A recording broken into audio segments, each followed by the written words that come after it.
Masalah MBG itu pada hari ini kan ada dua ya. Satu masalah hukum, yang kedua masalah tata kelola. SPPG yang ada di daerah terpencil itu akan lebih diprioritaskan untuk dibangun ketimbang daerah katakanlah perkotaan ya.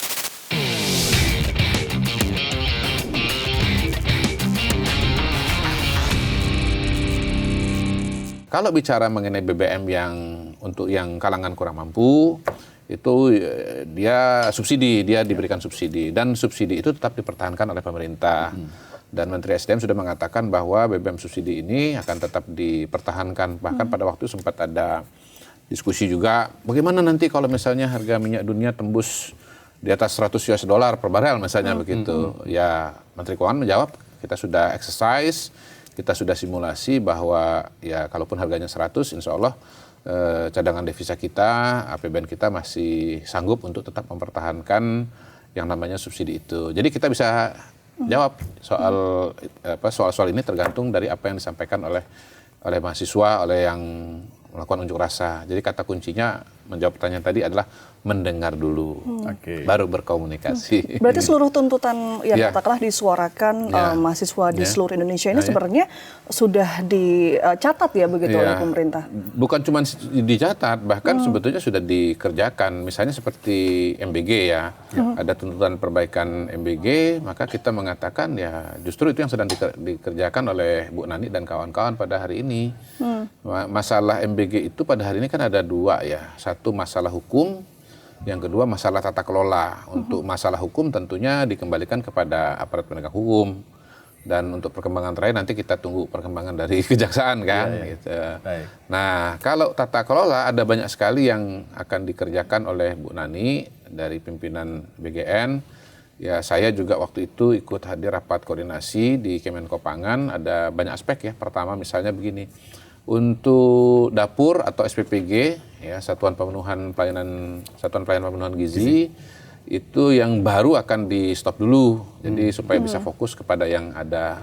Nah, yang ada pun juga akan dilakukan pembenahan, mulai dari segi tata kelolanya, syarat-syaratnya, syarat higienitasnya, kemudian bagaimana memastikan agar produksi makanan itu betul-betul memenuhi syarat gizi, betul-betul bersih.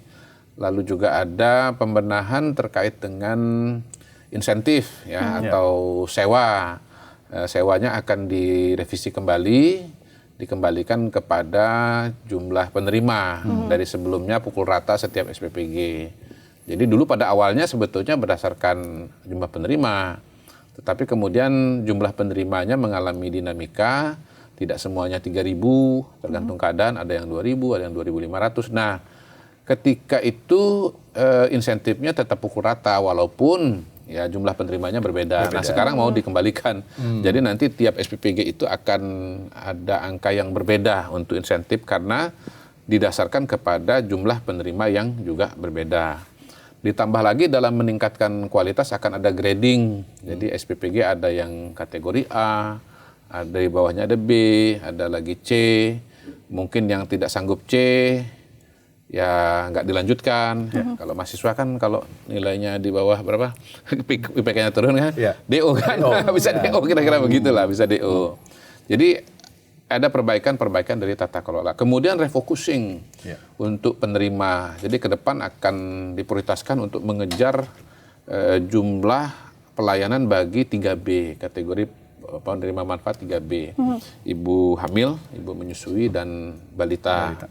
Lalu juga akan ada refocusing untuk segera shifting yang baru-baru itu lebih fokus kepada daerah terpencil atau disebut 3T itu. Jadi ya kalangan-kalangan yang tinggal atau SPPG yang ada di daerah terpencil itu akan lebih diprioritaskan untuk dibangun ketimbang daerah katakanlah perkotaan yang notabene ya yang nomor 1 tadi itu sudah cukup padat dan karena itu akan dievaluasi. Jadi banyak sekali perbaikan dan perubahan yang akan dilakukan dan tentu saja berkaitan dengan pengadaan-pengadaan juga pasti akan ada perbaikan ya karena sekarang wakil kepala BGN kan salah satunya Ibu Agustina Arumsari.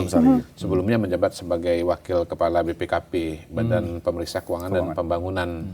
Dan notabene sebetulnya evaluasi kemudian proses hukum yang terjadi itu diantaranya berdasarkan masukan dan informasi dari BPKP selain PPATK. Oke. Jadi Bu Sari ini orang yang tepat. Beliau yang menemukan masalahnya, masuk ke situ nanti untuk membereskan masalah itu. Dan informasinya dijadikan juru bicara ya di BGN. Iya. Salah satu yang baru juga terakhir pertemuan BGN dengan DPR, DPR memberikan masukan atau saran agar Ibu Sari yang menjadi jubir.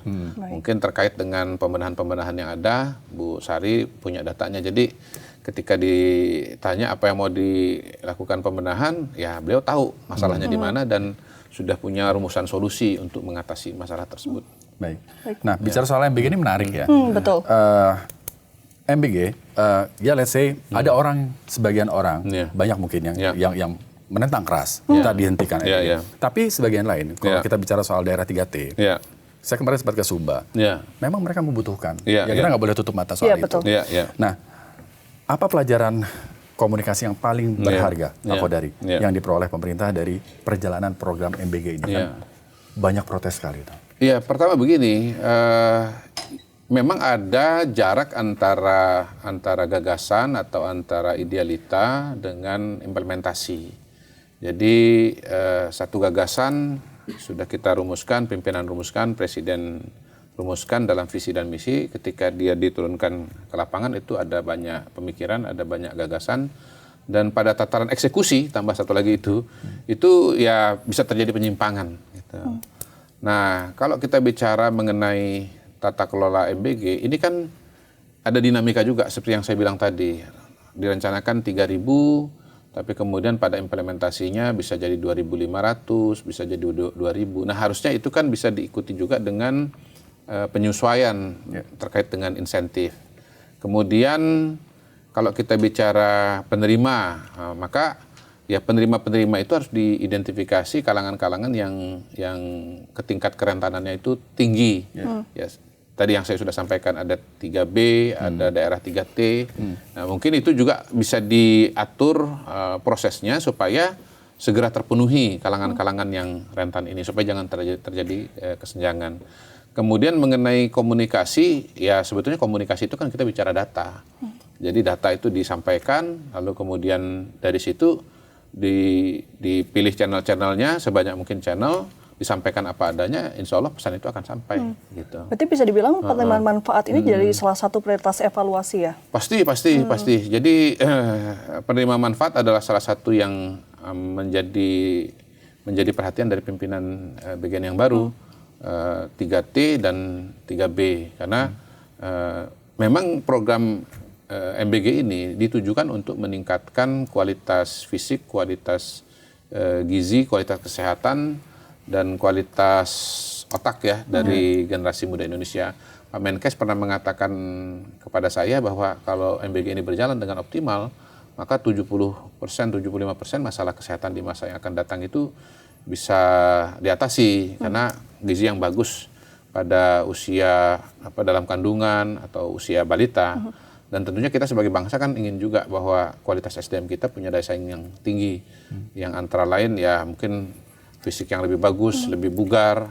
Kita mau masuk ke Piala Dunia, nggak boleh kalah tinggi, kalah body. Fisiknya harus bagus. Mau skor visa, skor matematika yang tinggi, berarti intelijensianya juga harus meningkat, dan itu semua pasti berkaitan dengan gizi, berkaitan dengan protein dan semua yang ada di MBG itu.